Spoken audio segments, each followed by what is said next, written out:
You're listening to the #1 podcast for nonprofit leaders, getting your nonprofit fully funded. This is the Fundraising Masterminds Podcast.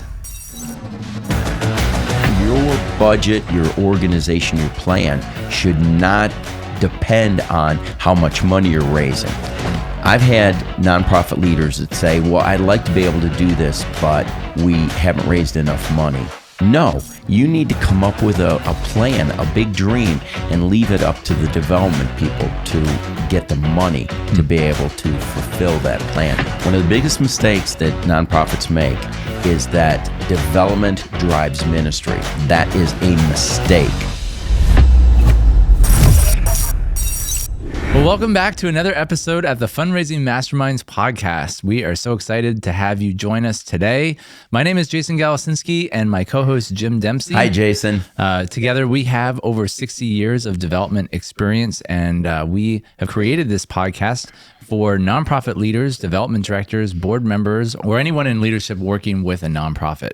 So if that's you, go ahead and hit that subscribe button because we have tons of new content coming out on a weekly basis and we don't want you to miss any of it. Absolutely. But Jim, today's episode is really intriguing to me. I think this episode will speak to more of our smaller nonprofits. Maybe you're a one-person show, or maybe you just got started, or maybe you're thinking about starting a nonprofit, right? And of course, we all know that a lot of times when something starts, it starts with a charismatic leader or a visionary. Right.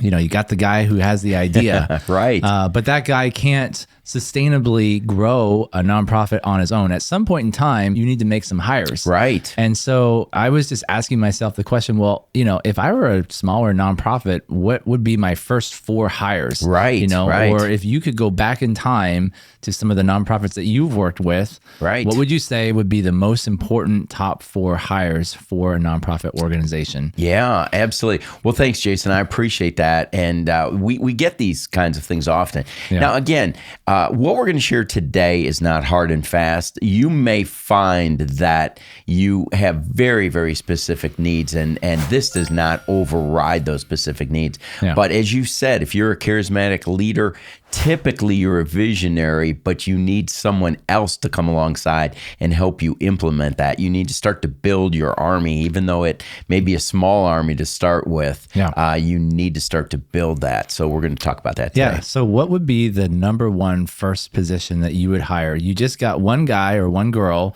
who is, you know, leading the organization. Right. They're starting to get a little overwhelmed. Right, right. What would be the #1 position? Yeah, the next position I would bring on would be an administrative assistant. I just believe it's so important to have a good right-hand person who comes along and is there to help you accomplish those tasks that are just really coming into your head at breakneck pace.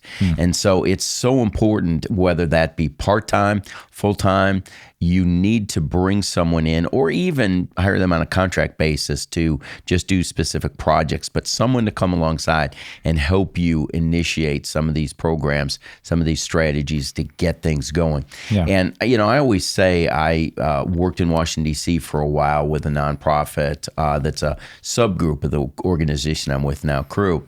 And we were able to pull off anywhere between 3 and 5 vision dinners and run a whole complete major donor program with just me and a great administrative assistant. Wow. And so it's really important that the first hire that you have is a good administrative assistant that can respond to a lot of your tasks. What would you say would make a good administrative assistant for a nonprofit organization? Like, what are the qualities that you're looking for? Right. Well, first of all, I'd probably start with someone who has a heart and a passion for what you're doing. Certainly, you could hire someone who this is just a job for them, but it really helps that you are in sync. And especially for a nonprofit organization where you might not be able to pay the person as much as they would get competitively in, you know, anywhere else in the business world. Right. If they've got a heart and passion, they might be willing to accept less because they're working for an organization that's really making a difference.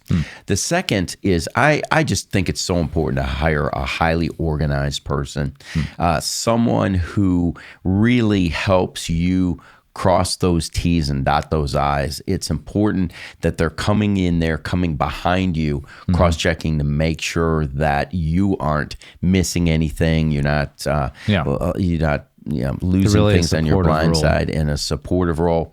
And you need to make sure, I believe you need to make sure that that person is a good communicator, because that person is probably going to be fielding a lot of calls for you, and that person will be representing you. They really are your front line of defense. Those individuals are going to take those calls and represent the organization. So how they respond and how they're communicated with others, that's how people are going to think of the organization. So that's extremely important.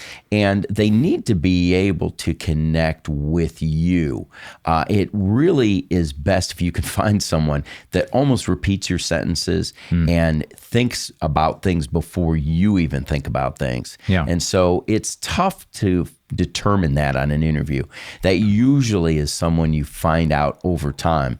But I just got done hiring an administrative assistant about 3 or 4 months ago, and that was one of the things I looked at was those qualities in that person. And Anna has remarkably been able to connect with me and really have the same mindset that I have. So she knows pretty much what I would decide in a situation. She cross-checks with me. So the first one is a diligent administrative assistant. The second hire that we would make, and again, this isn't like over a certain time or whatever, but this would just be like in terms of priority, in terms of growing the nonprofit, taking it to the next level. The second hire would be a charismatic development director. Yes. And what do you mean by a charismatic development director? Yeah. Well, I mean that someone is outgoing, that they're gregarious, they connect well with people. When they walk in a room, the room lights up, that they can start a conversation with a tree. They need to be able to feel comfortable in just about any setting. Now, I know that sounds like the perfect human being. Where would you find the perfect human being? But I'm just talking about someone, all of us probably have a friend that we connect well with, that we like them because they've got a sweet spirit, they've got a neat personality, and that's what you're wanting. You're wanting someone that will be able to connect well with others, because you're going to be sending those people out to represent the organization, and especially you're going to want someone who is going to be able to ask people for money. So that is really important. Now, some people may say, wow, your next hire is a development person. And I really feel like it's important that you hire someone who covers their own costs. So in other words, if you hire a good or the right development person, they're going to pay for themselves. So that really will not be a difficult hire, because they are going to, more than, if you hire the right person, cover the cost of their salary and also bring in money for the organization, which at that point will allow you to hire your third and your fourth person to hire from that standpoint. So you really should be looking at what's the impact that person is going to make. And so you want to make sure, and we've talked about it in other broadcasts, and I'll bring it up here, finding someone who is possibly a retired salesperson, someone who's been in sales before, tends to be the best person.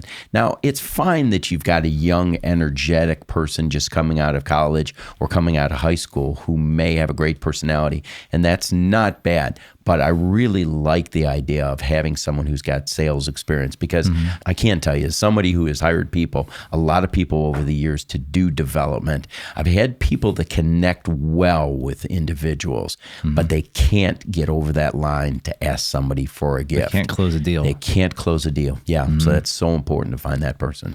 Yeah, so that's what you mean by charismatic, is the outgoing, gregarious. It wouldn't be that they are charismatic in their faith, but they could be, it's more that charisma. They have charisma. You want to find someone who can close a deal, Who can, that's right. Who can be bold, that's right. Who can strike up a conversation and keep it going, that's right. Follow up and be that closer, right. The first one is a diligent administrative assistant. The second one is a charismatic development director. And then the third one, we want to have a skilled project manager.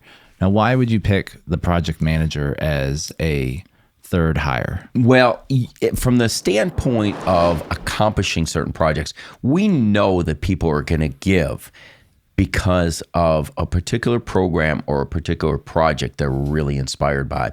Well, you don't want to get the cart before the horse. In a sense, you can't be asking, or you could, but it's not going to be successful or beneficial to raise money for something that doesn't exist. You want to start to build an exciting program or project that needs funding. One of the biggest mistakes that nonprofits make is that development drives ministry. That is a mistake. It really should be that ministry drives development. And what I mean by that is that you should be coming up with successful and effective programs and rely on the development people to bring in the money for that. It's not your budget, your organization, your plan should not depend on how much money you're raising. I've had nonprofit leaders that say, well, I'd like to be able to do this, but we haven't raised enough money to do that. No, you need to come up with a plan, a big dream, and leave it up to the development people to get the money to be able to fulfill that plan. So why I'm suggesting a project manager is that project manager can be the one who that starts, launches, brings up, and grows the project that then can be funded. All right, so there we go. We have the third most important role. Right. Now, as you were talking, I'm hearing, we've got a executive director, we've got an assistant, which is, focused on getting things done. Right. So we've got a manager and assistant. Then you're bringing on another development director, which is going to be a people person. Right. So he's going to be getting things done. But then we're bringing on a project manager, which is a manager. Right. Is he or she going to be getting things done, or is he going to be managing the projects? Yeah. Well, the answer is yes. They should be getting things done within that program and that project. Now, they might not be bringing in direct dollars that are going to fund their own salary, but they will be able to build up a program that then can be funded through the efforts of the development person. Okay. The heart behind my question is that the project manager might have other people under him to help. Oh, eventually, yeah. Or is he expected to do the projects and manage them all? If this is your first 4 hires, they're going to be expected to launch things. And typically, if we're running this, and I'm actually saying it, my recommendation would be to start with some volunteers underneath that. So hopefully that person is a really good leader, and they would be making these programs work through volunteers. He or she would be spearheading the effort on his own. Right. Maybe gathering groups of volunteers, and then maybe the best volunteers could eventually step into become a part-time or full-time. Right. Yeah. Okay. That makes sense.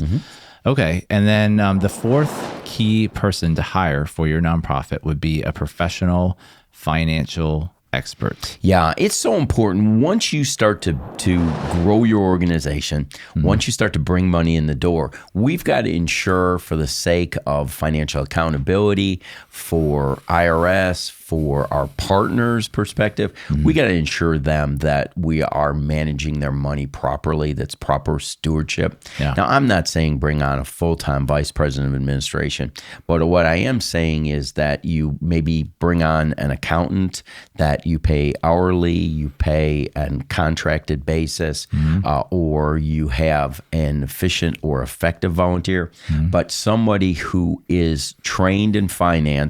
It can be a bookkeeper, it can be an accountant, it can be somebody, but it doesn't have to be a CPA, although if you have a CPA who loves your organization and donates their time or gives it a discounted price, but someone who's going to regularly be overseeing your finances, even if all they did was come in one day a month to make sure that receipts are going out, make sure that the books are being kept up. That's just so important to make sure, because that's going to call into question your reliability, dependability, and everything else. Right. Yeah.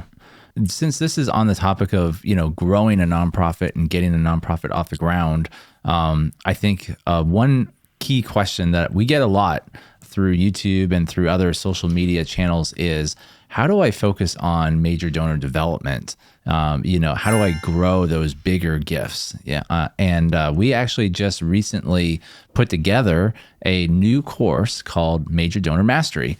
And I'm going to put a QR code on the screen you can scan if you were interested in looking into that. But we put together this course to help you identify exactly how do you find major donors, how do you meet with major donors, what do you say when you're meeting with them, how do you put together a presentation that speaks their language, and how do you actually secure those major donor gifts.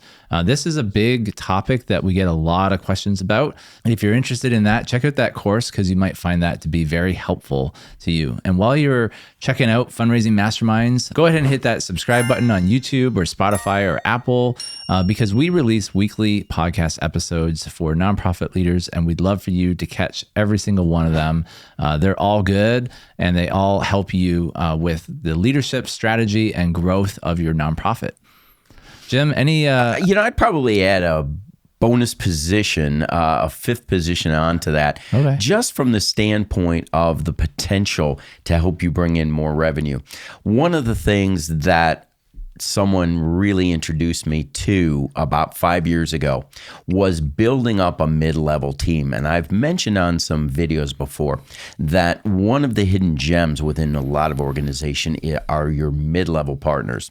A lot of organizations focus in on communication strategies, direct mail, direct marketing, email marketing, and they focus on major donors, but they forget that gap in the middle. And what happens is that people will bring in a lot of partners in the mass area, but they forget to build the bridge to that major donor. There's a win, keep, and lift process that we go through. It is just really at a disadvantage for you if you only do win and you only try and lift. You've got to keep those people in that mid-level area. You can see some great effectiveness just by bringing on either some part-time individuals or some volunteers who are going to get on the phones and just call on a regular basis. I don't mean a boiler room where people are dialing for dollars. I'm talking about a team of individuals who are calling and just loving on your partners. That team that I talked about, we started with a team leader and we've gone up to 5 individuals. Last year, that was so efficient and effective for us. Because they're part-time, we don't pay benefits. We only pay if they work. If they want to only work 8 hours that week, they only put in 8 hours. If they want to work 15 hours, they can. They max out at 20 hours. But we pay them for the hours that they work. That group of 5 people cost us $125,000 last year, but they brought in $1.4 million. Wow. It was amazing what we saw happen just by them calling, loving people. From time to time, 3 to 4 times a year, they may follow up with a simple phone call that says, Fred, Mary, our organization loves you. Did you get Jim's letter? Have you made a decision on what to decide? They followed up after an email, followed up after an appeal, and just said, have you made a decision? And nothing threatening, but it's amazing how well they succeeded in that. Wow. Yeah, that's a great idea. It'll be a great bonus for you. Thanks, Jim, for speaking into this. Yeah. It's really interesting to hear your perspective on the 4 key people you would hire first for a nonprofit. Let us know if you agree with us or not in the comments. We would love to hear your opinions of what you think the first 4 hires of a nonprofit would be. And don't just say what they are, but explain yourself. Tell us why you think that. And we'd love to dialogue with you and just meet you in the comments. So definitely do that. And while you're in there, hit that subscribe button so that you don't miss any future episodes.